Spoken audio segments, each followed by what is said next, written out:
Dəyərli izləyicilər, xəbər verdiyimiz kimi Prezident İlham Əliyev bugün Laçında Həkəriçay su anbarının təməlini qoyub.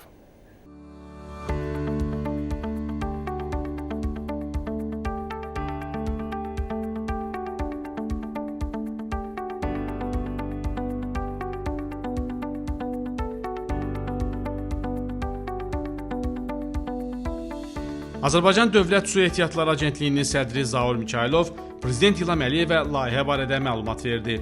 Layihəyə əsasən Azərbaycanın hüdudlarında formalaşan Həkəriçay üzərində ümumi tutumu 100 milyon kubmetr, faydalı həcmi isə 90 milyon kubmetr olan su anbarının yaradılması nəzərdə tutulur.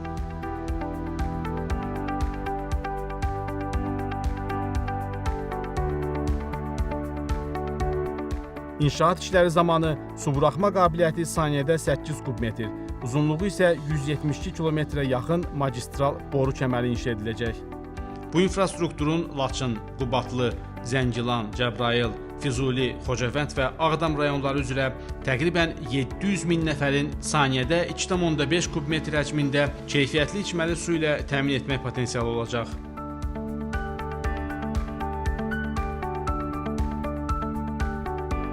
Həkəriçay su anbarından qidalanan magistral boru kəməri üzərində 3 ədəd su elektrik stansiyası qurğusunun tikintisi də nəzərdə tutulur.